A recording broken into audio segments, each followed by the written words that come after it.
Now, we're going to bring you perspective on the programme, and we are at a turning point in the history of international law against a backdrop of flagrant violations of rules by governments. Now, that is the warning from Amnesty International today as it releases its annual report.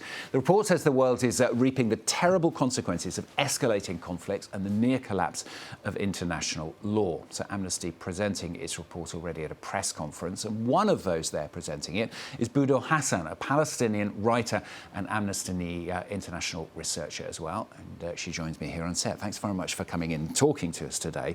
The report talks, doesn't it, about a range of different issues, but you're obviously concerned with the parts over the conflict in Gaza. We just watched there that report about the graves being found at hospitals in Gaza. Presumably that adds to the shock that you and others have felt when doing the research to put this report together. Absolutely. For months now, we have been sounding the alarm by producing report after report showing how Israel has blatantly failed to abide by international law, including by directly hitting and targeting civilians, or by indiscriminately bombing entire neighborhoods, by flattening towns, by wiping out entire families, and by virtually destroying Gaza's hospitals and health sector, public health sector. And yesterday, and the discovery of these mass graves and our ongoing investigation as Amnesty into allegations of mass graves also in Shifa Hospital and in Nasser Hospital underscores the absolute necessity to allow human rights investigators and international journalists unfettered access into Gaza, because this work requires on-the-ground investigation. And so far, Israel has continued to deny access not just to Amnesty, but to human rights investigators and to journalists to actually cover what's happening and show it to the world. You talk about needing the investigators to be able to get in there. So how have you been able to collaborate and ensure that what you're saying is accurate? Because obviously there are always two sides to one story, aren't there? Absolutely. Amnesty has a field worker who is based in Gaza, and who, with him, we are only able to cover and document a fraction of all the violation taking place, of course. So any documentation that Amnesty produces on strikes or incidents,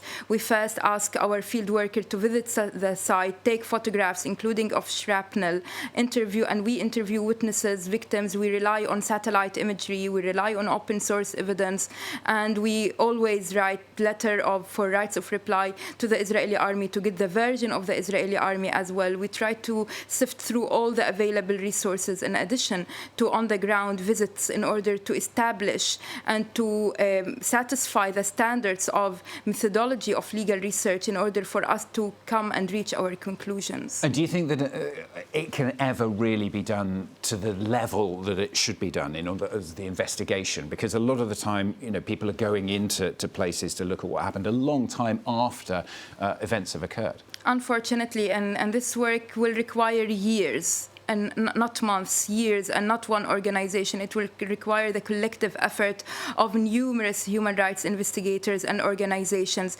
But Israel's failure and refusal to allow this access now will only increase the difficulty, because by the time that these investigators are allowed in, much of the evidence will already have been tampered with or have vanished. So in order to establish now what's going on, there needs to be an entry now in order to rescue the evidence, and a reminder that in its provisional measures, the International Court of Justice also ordered Israel to make sure to protect the evidence.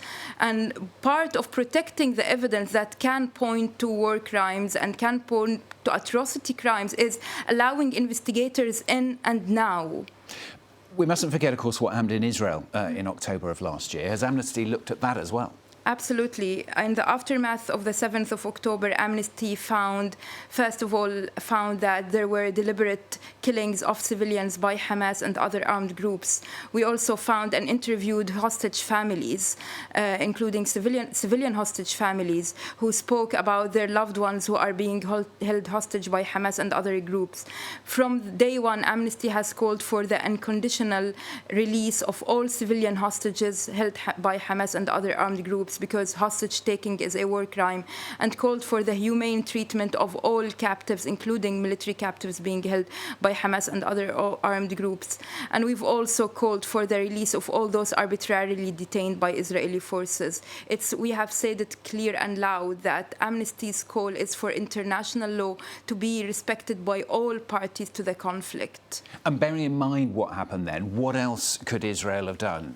A lot of people will say they had to go into Gaza in order to protect their own civilians and ensure such an incident couldn't happen again.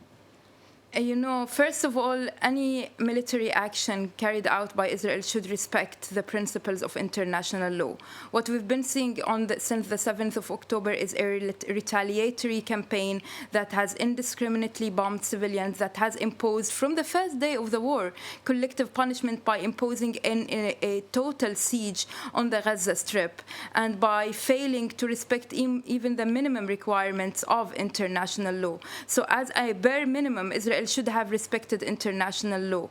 And also as bare minimum, Israel, when it was clear that for months now what's happening is that, and this is why we're calling for a ceasefire, because the only way some of the hostages were able to be released is when there was a prisoner exchange agreement during a 1 week long ceasefire and truce. And that was the only time that there were a significant release of hostages. And international law does say that you have a right to defend yourself, though, doesn't it? Is this not defence or part of a defence? It's important to remind the viewers that Gaza is an occupied territory, so this does not apply to an occupied territory, first of all. And Israel is the occupying power of Gaza. Even though Israel has unilaterally withdrawn from Gaza in 2005, Israel continues to occupy. Also Israel has, of course, the duty and obligation to protect its citizens, but also Israel has the duty and obligation as an occupying power to protect the protected population, which is the civilian residents in Gaza. You also talk about the role of other countries, don't you, in the report, notably the US, of course, but also others like the UK and Germany. They're singled out. The way that you accuse them of double standards, protesting against the war crimes committed by Hamas, whilst at the same time supporting Israel's actions.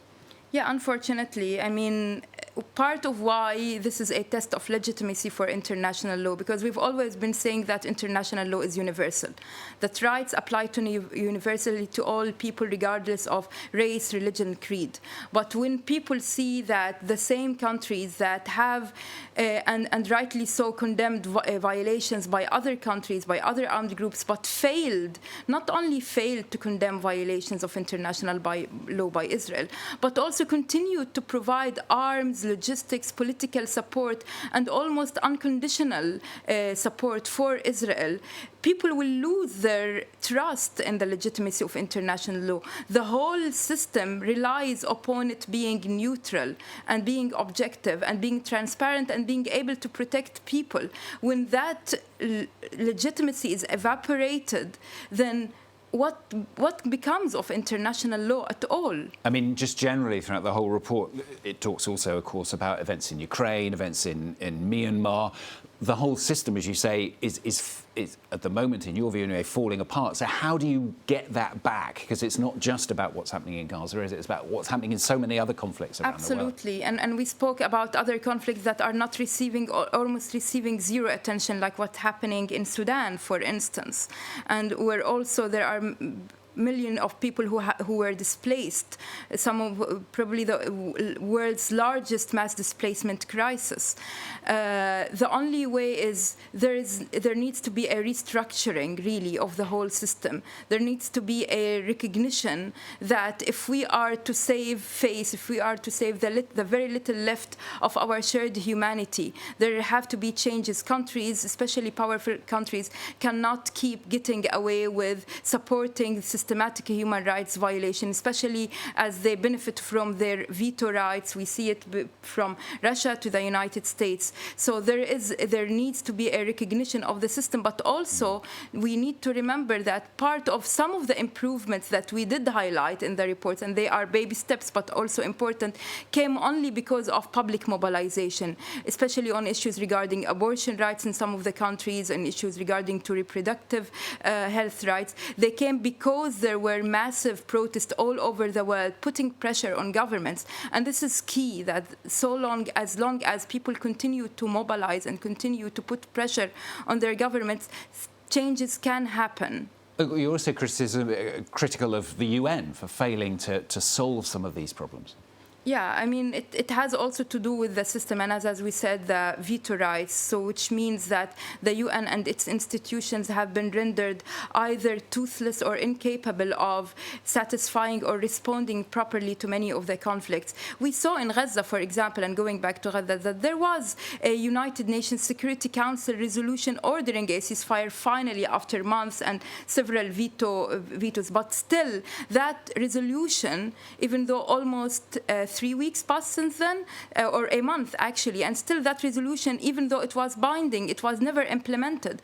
And this is extremely dangerous, that there is a UN Security Council resolution that was approved, that all countries voted for it, only the United States abstained, and yet that resolution was not implemented, and yet the United States itself questioned whether it was a binding resolution or not, which is, again, very dangerous. Going to have to stop you. Thanks very much for coming in and talking to us on the programme today. Budour Hassan, Palestinian writer and Amnesty International researcher on the launch of Amnesty's report.